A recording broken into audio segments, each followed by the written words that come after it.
right, so Ken and I are basically doing nothing. We're gonna help kill two guys. Precisely, yeah. You guys can actually just hang out down here, like right down there, and just do that immediately. And say when you're ready. Ready? Cool. All right, lady. Come with me if you want to live. You're right, this is a real mess where too. All right, so this should open up soon. So we're gonna skirt her over to the right here and get right over to this tree line. Way, way over to the tree line on the right. Do we do anything? Are we following you? You follow me. Okay. And you just keep trying to push against the tree line as you go through this area. You just follow for a while. Technically, none of these mobs are that dangerous. I completed a, I think it was an orange alert on this without even taking any damage off my temp That's HP. the one you went and got something to eat while your guy was there. Yeah, I just fucked around. I basically AFK'd the whole thing. But we're just basically avoiding every possible mob as we go to the end of the road. And here we are. And we just kind of hang out here. And she will just be positioned here. Do not talk to her anymore. She'll stay there forever. So that's all you do for this. Pretty much, yes. She's here, but she won't unlock the gate. No, there's no gate. Oh. Yeah, this is basically a roadblock that the enemy put up here so that we couldn't escape or whatever. I don't know. Or maybe it's something We gotta put wait. up. We gotta defeat the ogre who leads the invasion force. Yeah, but that's going to take 15 minutes for him to spawn. Oh my god. So here's what I'm going to do. I'm just going to throw on a stopwatch. There we go, it started. And in 15 minutes, we'll know exactly what to do here. We'll go over there and we'll kill everything that exists. Okay. And if we can kill the big boss man, we can literally just detour all the way back to the beginning and run out because we don't need to do anything else. Oh, wow. Good thing I got Didor. Yeah. All right, and then we're on to the next thing. I will tell you, this is one of the 7 lamest quests in the game. Because Yeah. under ideal circumstances, the best case scenario is that you're killing things for 15 minutes. Nobody likes to grind mobs, but you're doing that without any value or any purpose. Well, no, that's not true, Joe. If you were doing what you do for your monster manual, you should get hobgoblins or bugbears or whatever.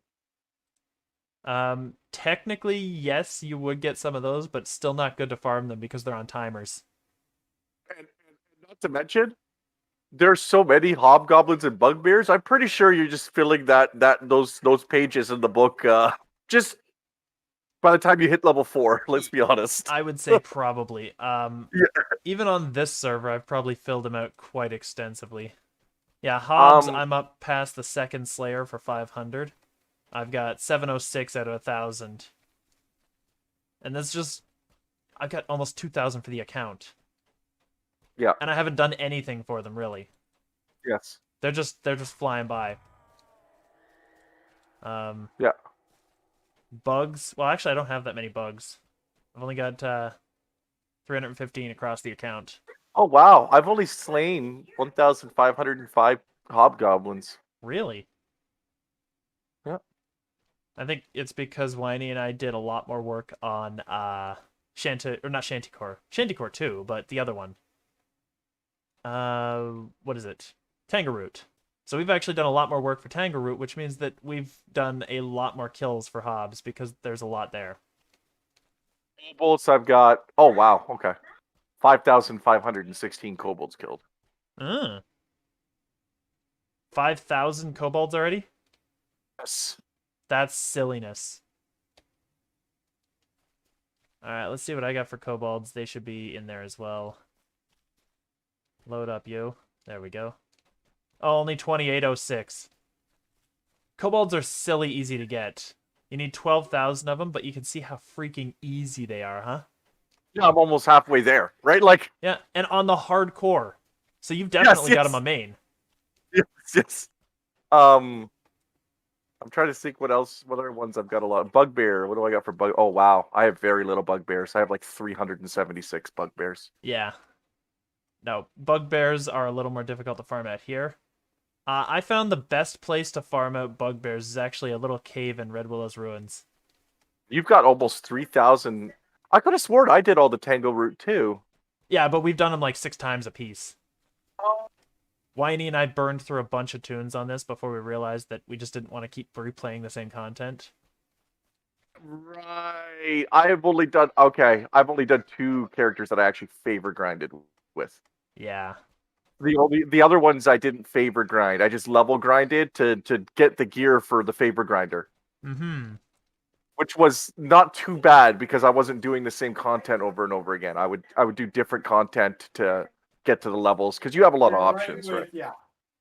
Yes. But in reality, I did probably run Feywild and Three-Toed.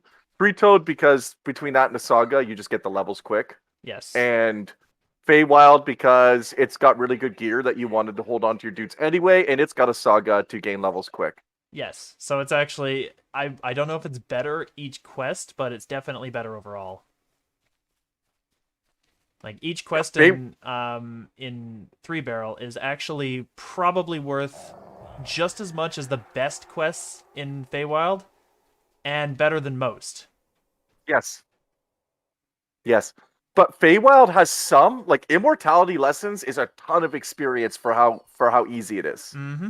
Though it does take a bit of time. Yes. Whereas something like I don't know, what's the Frosty Reception though, for how much experience you get, doesn't actually take a lot of time. Yeah, no. Because if you know what you're doing and you're stepping through the windows each time, and you just skip the optional, like you could get through that dungeon really fast, and it's like 16,000 experience when you're done. Yeah. I think it's because of how much stuff there is to do until you figure out how to quickly get through it. Yeah. Like... The first few times you do it, it takes you a half hour. Mm-hmm. But then you soon realize that this is really a 5 to 10 minute dungeon, actually. Yes. You know, this quest here used to not be Commander Tessara Must Survive. It used to actually be if anybody got inside the keep, any of the enemies got in the keep, then you would fail. Oh, really? That's how tough it used to be. You'd have to actually stand there for 15 minutes, killing everything outside of the keep in order to prevent it. And you'd have a guy sitting at that like little gate at the bottom there. Because if they got in and got close to the keep there, then you would lose. So you would have to have one dude always dealing with the rogues, and then a bunch of others always holding the outside. All right, so according to the monster manual, by far, the thing we have killed the most of is freaking kobolds. Yep, oh, easily. Spiders are easy too. Check it out. See if we got some spiders. Was that under vermin? Yep. What do we got for spiders? Oh, very few. 1,171 for me. 872. Yeah, spiders don't count as effortless, really. You need to actually go and kill some of them. But I think we haven't hit any spider-intensive areas either. No. Like, a lot of the drow areas in the epic versions have spiders. I heard that the Underdark Arena has some, and I haven't tried it out yet, but I've heard that it has a ton of them. I thought we really had more undead, but there's like so many different undead types, like ghasts and skeletons and zombies, and that they're only all getting like 1,600 each, but it's not really a large number of each individual one. Yeah, the ghouls are easier to farm at this level because ghasts are actually high-level stuff. They're like Sands of Menek. Yes. Liches, you ain't gonna see a single one. I haven't found a single lich. No, neither have I. 8 mummies. A bunch of shadows, actually. But shadows are probably the easiest undead to farm out. Just because all you need to do is just go to, what is it, Shadow of a Doubt or whatever? And just keep running it. I didn't know that gas shadows are immune to poison. Yep. Undead are immune to poison. All undead. Well, unless you're an alchemist and you could shut off the immunity. Yeah, then somehow you make them extremely weak to poison. Right. Which, we've got 1,500 skeletons? Wow. That's quite a few. Yeah, I know. I noticed that. I'm like, yeah, 1668. Yeah, a whole 56 wraiths. And zombies, not even close at 772. Yeah, I've got 62 wraiths. So yeah. Yeah. Oh, I got killed by a wraith on this server. Yep, so did I. Well, I got killed by a trap, but it was doing a lot of strength damage, so I would have gotten out of the trap beforehand. If I had actually had the strength to kill it. I know exactly the wraith that killed me. It was at the bottom of the stairs in Raven at the Door. At the bottom of the Really? You got killed by one of those? I mean, they're dangerous, no question, but usually I don't hear of people getting killed by them because you can usually just run through the door and then have someone DDoR you back. what happened was I got Famine Reaper put the icy. Uh, I got crunched and I had like 1 health, and while I was opening the door, I died to the oh, wraith. okay, I see. That makes sense. It's more of a Famine Reaper than a Wraith kill then. Yes, the Yeah. wraith got credit though. Yep. Though admittedly, Famine Reapers in general are basically just Wraiths. There's, as far as I can tell, almost no lore telling you exactly what Famine Reapers or any of the Reaper types are. They're just a Okay. difficulty mode for a video game. So they Yes. actually have no immersion value at all. Yes. So I'm gonna say what that kind they're of story Wraiths. would you give them? To be honest, If I you don't know have enough them. about the Raven Queen, which is what they're kind of based on, but very, very loosely based on. That's the real problem, is that the Raven Queen has such a nothing story. It has like 3 different interpretations of its story. And every interpretation kind of sucks. So I don't think I would even use the Raven Queen as a component of lore. A lot of pen and paper warlocks tend to like the Raven Queen. I think it's because it's female. They like Lolth for the same reason, even though Lolth is kind of a decent character, but not really. She's just Mr. Evil Bad Guy number 75. God, I gotta go on the main server and cash in my remnants from the freaking Compodium. Oh, yes. You can cash them in here if you've got them on these guys. I just did. I just got 1,000 remnants. Oh, Now 1,250. yep. Yeah, I'd there's a put bundle them of them in the there. bank. Oh yeah, I gotta go to the kobolds because I'm sure I've got a bunch from them that I've never even touched. The only thing in here that has actually benefited me about this hardcore server so far is that I've gotten all my Dito points back, and I can probably get my half-orc soon. That's about it, though. After that, it's like, hardcore's terrible. No, I'm with you there. I feel like we're so pot committed with these guys at this point. I'm gonna give it the honest Yeah, giver. but But hardcore, it has issues with it that you wouldn't expect because they're tied in with its strengths. The idea that people have to party together and that, death is permanent, so you have to be more cautious, are also tied in with the fact that since death is permanent, you do end up kind of losing all your progress, and the favor grind is, dozens of hours. It's really not worth it in the end. And it robs a lot of players from main servers because of the gimmick of it, because of the cosmetics and such. That's actually my biggest problem with it. Mm-hmm. Is actually that it takes away from the population on the main server. Yeah, because that's the weird thing. It's not actually bad because it's giving everyone... There's a population here. People actually do stuff on this server. But then they don't do stuff on any other server. So hardcore would be a better league if it was something introduced on other servers as just that, like the dungeon challenge thing we discussed. I just don't understand why the hardcore characters can't just be on the regular server. Mm-hmm. That's what I'm saying. You create a character and you say, this is a hardcore character. And then it goes through a challenge. It has to complete this dungeon and under this time limit without using these buffs, for example. That would be a great challenge. And then you would have that, and that would be it would be worth like a hardcore point. And you would get to cash these hardcore points in at the end, and there would be so many rewards that you couldn't actually get them all cashed in. You couldn't buy everything you wanted. Yes. Because that's a good thing for the game. Well, what about, like, if you create it, though, then you're going to actually sort of take away from the whole purpose, because if I have a guy that's got all this gear stored away, I can just transfer it over to my hardcore guy. You could arguably just disable things like shared bank or anything like that if you really wanted to play that way. You could actually have an entire algorithm built into the hardcore character, so at creation, when you create it, you can create it up to level 30. And that would be a hardcore-only character, and all banking is disabled, all trading is disabled, you have to trade in the chest, stuff like that. You could actually make that for a hardcore character. It would be a little bit of coding, but it wouldn't rob from the main servers, because if you're doing a hardcore challenge, you can party with people who aren't doing that challenge, and you are the one who has to complete it. All the challenges would be solo, or if you wanted to join a group, you would have a better time of completing your challenges because everyone's on the same page. But it's like, you could actually build that into the main servers if there's a bit of innovation put into it. And then just code it such that people cannot manipulate things like tomes or past lives or anything like that. Unless that character itself got past Yeah, life. but even then, it's like, I would have it be like a challenge open for the week. So if somebody can pass life reincarnate during that week, I mean, more power to them. I don't think that would be overtly breaking the game.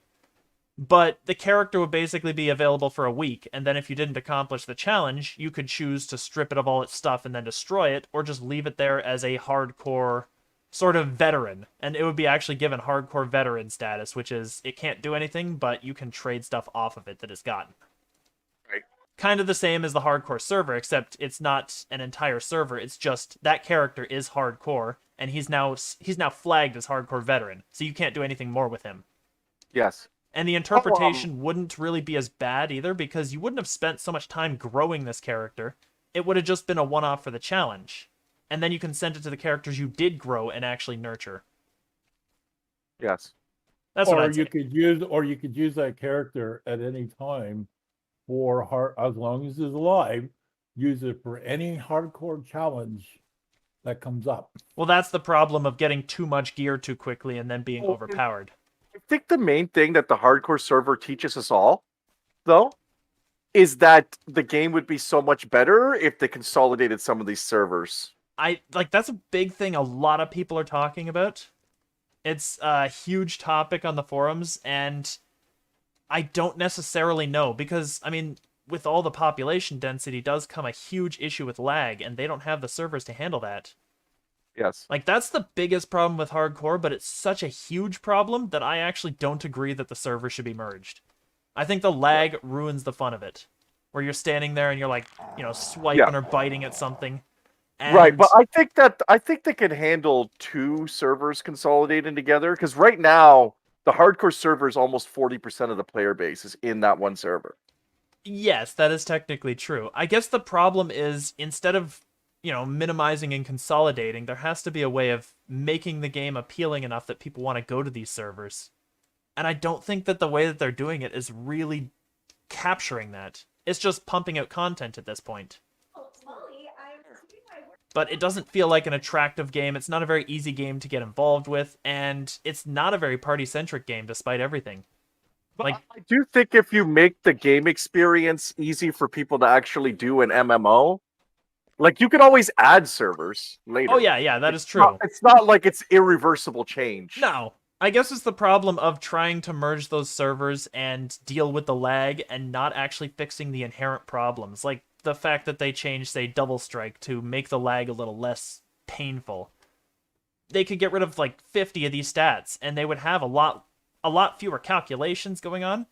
Yeah. But it's simple stuff like that. Stuff that you don't even have to tell the players about so much. You're just like, there is no longer elemental resistance. There is no longer deflection or deflection bypass. And spell resistance doesn't count. Spell pen doesn't count anymore. That's all gone. Yeah, it's just DC based. Yeah, if you get rid of like every one of these things that is already covered by another stat in the game, like arrow deflection and dodge are already covered by armor class. And they've forgotten armor class and implemented 2 additional stats to help cover for it because armor class was so badly scaling at that point. Because I actually think it's my favorite part of the hardcore server is the population.